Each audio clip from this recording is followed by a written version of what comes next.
Assalamualaikum warahmatullahi wabarakatuh. Selamat pagi semua, salam sejahtera. Semoga kita selalu diberikan kesehatan dan dilindungi oleh Allah Subhanahu wa taala. Dan semoga tetap semangat di dalam belajar daring atau online ini. Hari ini Bapak akan mengajarkan tentang sosiologi atau materi sosiologi untuk kelas 10 semester 1. Tetapi seperti biasa, sebelum masuk ke pelajaran, alangkah baiknya kita berdoa menurut agama dan kepercayaannya masing-masing. Berdoa dimulai.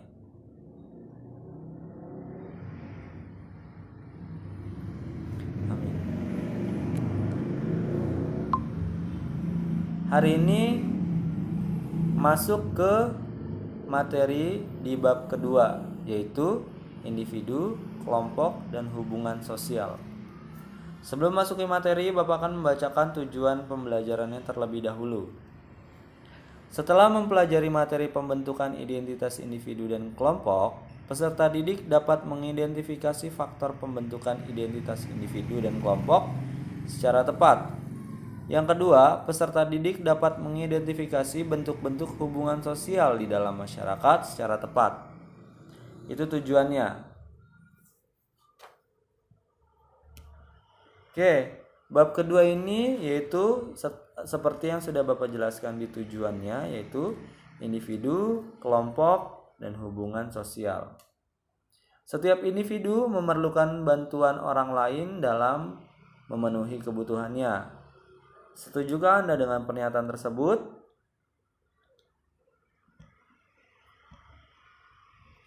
Oke, pada bab ini Bapak akan menjelaskan 4 subbab. Yang pertama ada individu dan kelompok. Yang kedua ada hubungan sosial. Yang ketiga ada bentuk hubungan sosial. Dan yang keempat institusi sosial untuk menciptakan ketertiban sosial. Minggu ini Bapak hanya membahas 2 bagian atau 2 subbab. Yang pertama adalah individu dan kelompok. Dan yang kedua adalah hubungan sosial. Bagian pertama yang terlebih dahulu yaitu A. Individu dan kelompok. Pembentukan identitas individu dan pembentukan identitas kelompok. Yang pertama yaitu pembentukan identitas individu. Kita jelaskan dulu apa sih identitas itu? Identitas adalah ciri-ciri yang melekat pada diri seseorang dan bersifat khas. Identitas bisa berupa nama, tempat, tanggal lahir, jenis kelamin, status pernikahan, maupun pekerjaan. Sedangkan individu merupakan subjek atau perseorangan yang memiliki daya pikir, kehendak, keinginan, rasa bebas, dan kegiatan. Kemudian ada sistem kepribadian. Nah, di dalam sistem kepribadian ini memiliki beberapa faktor dalam pembentukannya. Yang pertama ada faktor genetik, yang kedua ada faktor kelompok, yang ketiga ada faktor geografis, keempat ada faktor kebudayaan, dan yang terakhir ada faktor pengalaman. Apa sih yang dimaksud dengan faktor genetik?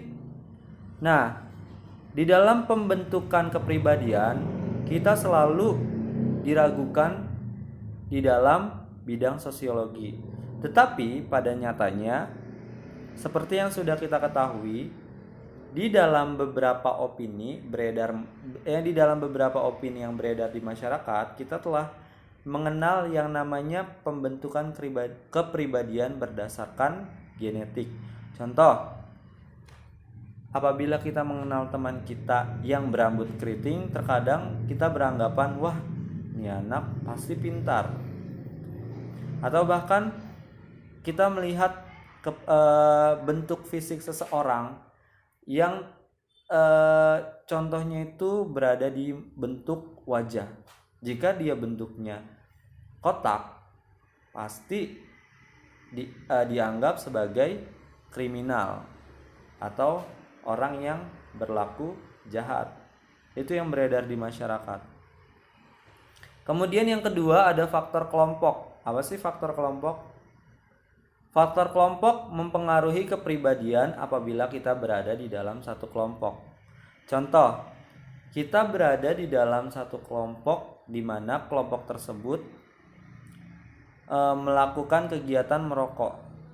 Otomatis hampir 90% keinginan kita pasti ingin mengikuti gitu. Makanya tidak heran apabila ada teman-teman kita yang merokok, pasti kita pun berkeinginan untuk merokok, karena secara tidak langsung teman kita mempengaruhi secara psikis untuk kita agar melakukan kegiatan tersebut. Itu faktor kelompok. Kemudian ada faktor geografis. Faktor geografis lebih mendekati di dalam penafsirannya. Kenapa? Karena di dalam contohnya itu lebih berdekatan dengan realitanya. Contoh, kita bandingkan antara orang pegunungan dan orang pantai. Seperti yang kita ketahui, orang-orang pantai itu lebih welcome atau lebih terbuka terhadap turis, terhadap orang asing, dibandingkan ketika kita melakukan bepergian di daerah pegunungan gitu. Pasti mereka lebih introvert gitu, atau lebih menutup diri. Karena apa? Mereka belum mengenal orang-orang baru gitu. Mereka beranggapan orang-orang baru ini harus dikenali terlebih dahulu. Itu untuk faktor geografisnya. Dan kemudian untuk faktor kebudayaan, secara tidak langsung kegiatan yang dilakukan seseorang di dalam satu kebudayaan akan menjadi kebiasaan. Nah, kebiasaan tersebut akan menjadi kepribadian seseorang. Itu untuk faktor kebudayaan. Sedangkan untuk faktor pengalaman ini bagaikan satu kegiatan yang telah tertanam di dalam diri kita. Karena apa? Pengalaman yang telah kita dapat akan menjadi pedoman di dalam hidup kita. Nah, pedoman tersebut secara tidak langsung akan menjadi kepribadian kita gitu. Apa yang telah kita dapat pasti akan kita aplikasikan di dalam kehidupan sehari-hari. Tadi adalah beberapa contoh faktor pembentukan di dalam kepribadian. Kemudian ada sistem sosialisasi, yaitu ada beberapa tahapan di dalam penerapan di dalam pembentukan kepribadian. Yang pertama ada tahapan persiapan, yaitu tahapan awal di dalam pembentukan kepribadian. Yang kedua ada tahap meniru. Setelah kita melihat sesuatu, kemudian kita mulai meniru hal-hal yang kita anggap keren atau bahkan bagus. Padahal tidak semua hal yang kita anggap bagus itu bagus dan baik untuk diri kita. Kemudian adapun tahap siap bertindak. Setelah tahap meniru, dilanjutkan dengan tahap siap bertindak. Dan yang terakhir ada tahap menerima norma kolektif, yaitu tahap yang berada di mana fase penerimaan satu kebiasaan di dalam diri kita.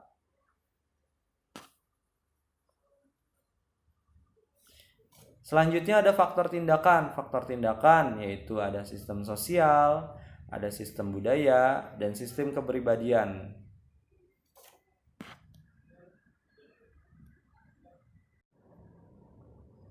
Oke, kita sampai pada kesimpulan di bab ini. Tadi Bapak telah membahas pengertian dari identitas, pengertian dari individu. Identitas merupakan ciri yang melekat pada diri seseorang dan menjadi ciri khas. Sedangkan individu merupakan perseorangan atau subjek. Kemudian Bapak juga telah membahas faktor-faktor dari sistem pembentukan kepribadian, yaitu diantaranya faktor genetik, kelompok, geografis, kebudayaan, serta pengalaman. Tadi adalah bentuk kesimpulan dari bab yang telah Bapak sampaikan. Semoga bermanfaat untuk kalian semua. Untuk tugasnya kalian bisa cek di Google Classroom masing-masing. Terima kasih atas perhatiannya. Wassalamualaikum warahmatullahi wabarakatuh.